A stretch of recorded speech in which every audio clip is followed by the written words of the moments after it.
చాలా కామన్‌గా వచ్చే డౌటు. కుట్లు వేసిన తర్వాత స్నానం చేయొచ్చా? ఆ కుట్లు తడవచ్చా లేదా? ఆపరేషన్ చేసినప్పుడు కుట్లేస్తాము. అలాగే ఏమన్నా చిన్న కట్ గానీ, వూండ్ గానీ వచ్చినప్పుడు డాక్టర్ దగ్గరికెళ్తే కుట్లు వేస్తాం. సింపుల్ కాన్సెప్ట్ ఏంటంటే, ఆ ఎడ్జెస్ ఆఫ్ స్కిన్ 2 ఇలా దగ్గరికొచ్చి అతుక్కోవడానికి మనం కుట్లు వేస్తాం. ఈ మైక్రోస్కోపిక్ లెవెల్‌లో కనీసం 48-72 అవర్స్ పడుతుంది. స్కిన్ ఎపిథెలైజేషన్ అంటాం. ఎప్పుడైతే స్కిన్ మళ్ళీ ఎపిథెలైజ్ అవుతుందో, అప్పుడు దాని కింద ఉన్నటువంటి స్ట్రక్చర్స్ సేఫ్‌గా ఉంటాయి. లెట్ అస్ సే ఒక ఆర్థోపెడిక్ ఆపరేషన్ అయ్యి లోపల ఏమన్నా ఇంప్లాంట్ అంటే ప్లేట్ గానీ, రాడ్ గానీ పెట్టారనుకోండి. ఒకవేళ పైన ఉన్న కుట్లు తడిస్తే ఈ వాటర్ అంతా స్టెరైల్ వాటర్ కాదు కాబట్టి, అవి లోపల స్కిన్‌లో ఉన్నటువంటి గ్యాప్స్ నుంచి లోపలికి వెళ్ళి, మజిల్స్ లోపలికెళ్ళి ఆ బోన్‌ని, ఇంప్లాంట్‌ని ఇన్ఫెక్ట్ చేసే అవకాశం ఉంటుంది.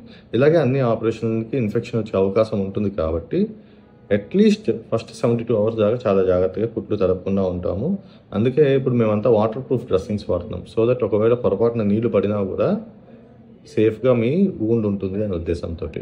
ఏదైనా సరే మీకు చేసినటువంటి ఆపరేషన్ గానీ, కుట్లు వేసిన డాక్టర్ గారిని సంప్రదించి తడవచ్చా లేదా అని మీరు నిర్ధారణ చేసుకున్న తర్వాతే స్నానం చేయడం కానీ, దాని మీద ఏమైనా శుభ్రం చేసుకోవడం కానీ చేయొచ్చు. నమస్తే.